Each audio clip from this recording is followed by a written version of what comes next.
ఇద్దరు Brazilian couples travelling అంటే ఇష్టం వాళ్ళకి బైక్లో ట్రావెలింగ్ చేస్తుంటారు. ఈ జరిగిన సంఘటన మీరు ఆల్రెడీ సోషల్ మీడియాలో తర్వాత టీవీలో చూసే ఉండొచ్చు. ఈ సంఘటన జరిగినది ఇండియాలో జార్ఖండ్ అనే ప్రాంతంలో అనమాట. జార్ఖండ్ నుండి డుమ్కా అనే ప్రాంతం నుంచి వాళ్ళు బీహార్కి వెళ్ళి బీహార్ నుంచి నేపాల్కి వెళ్దాం అనుకున్నారు.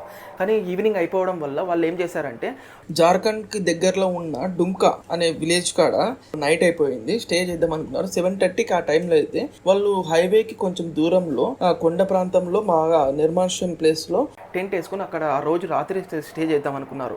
వాళ్ళు టెంట్ వేసుకున్న తర్వాత వాళ్ళకి దగ్గరికి 7 మెంబర్స్ అయితే వచ్చి హెల్మెట్స్ అండ్ రాళ్లతో కొట్టి వాళ్ళ కాడున్న క్యాష్ అయితే లాక్కున్నారు. వాళ్ళ భర్తని అంటే ఆ ఫెర్నాండా అనమాట తన పేరు, వాళ్ళ భర్తని కొట్టి కట్టేసి హస్బెండ్ చూస్తుండగానే 7 మంది కలిసి వైఫ్ ని లాక్కొని వెళ్ళి టెంట్లో 2 గంటల పాటు మానభంగం చేశారండి. మార్చి ఇంత దారుణమైన సిచ్యువేషన్ అనమాట ఇదైతే. ఈ 7 మంది కలిసి రేప్ అయితే చేశారనమాట. 2 అవర్స్ చేశారు భయ్య. తర్వాత ఏమైందంటే వాళ్ళని భయపెట్టారనమాట, చంపేస్తామని చెప్పి భయపెట్టేశారు. తర్వాత వీళ్ళు రోడ్ సైడ్ వెళ్తుంటే పెట్రోలింగ్ వెహికల్స్ వచ్చేసి చూసారనమాట. బ్రూజెస్ తర్వాత వాళ్ళకి గాయాలు అవ్వడం చూసి వాళ్ళని కమ్యూనికేట్ అయ్యారనమాట. వాళ్ళు మాట్లాడే స్పానిష్ కాబట్టి వాళ్ళకి అర్థం కాలేదు, పెట్రోలింగ్ వెహికల్ వాళ్ళకి అర్థం కాలేదనమాట. వీళ్ళు ఏం మాట్లాడుతున్నారో అర్థం కాకపోయేసరికి వీళ్ళు గూగుల్ ట్రాన్స్లేటర్ యూజ్ చేసి వాళ్ళకి జరిగిన విషయం మొత్తం చెప్పారనమాట. పెట్రోలింగ్ వెహికల్ వాళ్ళు నియర్ బై హాస్పిటల్కి అయితే తీసుకుని వెళ్ళారు. వాళ్ళని అయితే హాస్పిటల్లో జాయిన్ చేశారు. హాస్పిటల్లో జాయిన్ చేసిన వెంటనే పోలీసు అధికారులు అయితే వచ్చి చూసారనమాట. వాళ్ళ కాడ నుంచి రిపోర్ట్ తీసుకున్నారు, ఎట్లా జరిగింది, ఏమేమి జరిగింది, ఎక్కడ జరిగింది అని చెప్పేసి ప్లేస్ ఐడెంటిఫికేషన్ కొన్ని ఇంపార్టెంట్ డీటెయిల్స్ అయితే తీసుకున్నారనమాట. హస్బెండ్ అయితే ఫెర్నాండో హస్బెండ్ అయితే ఒక పోస్ట్ అయితే రిలీజ్ చేశాడు సోషల్ మీడియాలో. ఈ పోస్ట్ వల్ల ఇండియాలో చాలా మంది అయితే రెస్పాండ్ అయ్యారు. జస్టిస్ ఫర్ ఫెర్నాండో అని చెప్పేసి చాలా సపోర్ట్ ఇచ్చారు. ఎంత సపోర్ట్ ఇచ్చారంటే ఇదైతే చాలా చిన్న విషయం కానీ చెప్తున్నాను. వాళ్ళకి ఇంతకుముందు ఉన్న ఫాలోవర్స్ 2,27,000 మెంబర్స్ ఉంటారు. తర్వాత వీళ్ళకి ఫాలోవర్స్ ఇప్పుడు ప్రజెంట్ చూసుకుంటే వాళ్ళకి ఎంత ఉన్నారంటే 1.1 మిలియన్ ఫాలోవర్స్ అయ్యారు.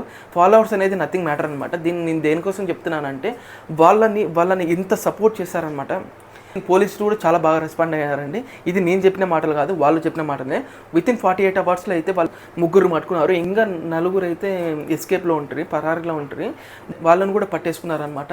ఇది జరిగిన వెంటనే వాళ్ళు మళ్ళీ ఒక సండే ఒక పోస్ట్ అయితే రిలీజ్ చేసినారనమాట. ఇంత జరిగింది కదండి, వాళ్ళైతే ఇండియాని అయితే బ్లేమ్ చేయలేదు. కొంతమంది చేసే పనుల వల్ల ఒక కంట్రీ నేమ్ అయితే బ్యాడ్ అవుతుందన్నమాట. ఇదే వాళ్ళు చెప్పినది. ఇండియా అనేది చాలా గ్రేట్ కంట్రీ, విజిటింగ్ చేయడానికి చాలా గ్రేట్ ప్లేసెస్ అయితే ఉన్నాయి. అది ఇండియా కొంతమంది చేసిన వల్ల ఇండియా అయితే చెడ్డ కంట్రీ ఏం కాదు, ఇది గ్రేట్ కంట్రీ అని చెప్పేసి వాళ్ళు అయితే పోస్ట్ పెట్టారు. ఇదైతే ఇంత జరిగినాక కూడా వాళ్ళు ఇండియా గురించి చెడ్డగా మాట్లాడకుండా ఇంత బాగా చెప్పారంటే చాలా గ్రేట్ కదండి. ఇండియన్ గవర్నమెంట్ అయితే వాళ్ళకైతే 10 lakh రూపీస్ అయితే వాళ్ళకి కాంపెన్సేషన్ అయితే ఇచ్చింది. ఎంత కాంపెన్సేషన్ ఇచ్చినా కానీ వాళ్ళ పెయిన్ అనేది కష్టం కదండి. ఈ విషయంలో అయితే గవర్నమెంట్ చాలా తొందరగా రెస్పాండ్ అయ్యింది. అండ్ ఆల్సో పోలీస్ డిపార్ట్మెంట్ కూడా వితిన్ 1 వీక్లో అందరినీ పట్టేసుకున్నారన్నమాట. ఈ కేసు పైన చాలా సీరియస్గా ఉందన్నమాట గవర్నమెంట్ అయితే. So let us see what happens. Thank you for watching this video. Please like, share and subscribe to my channel. జై హింద్.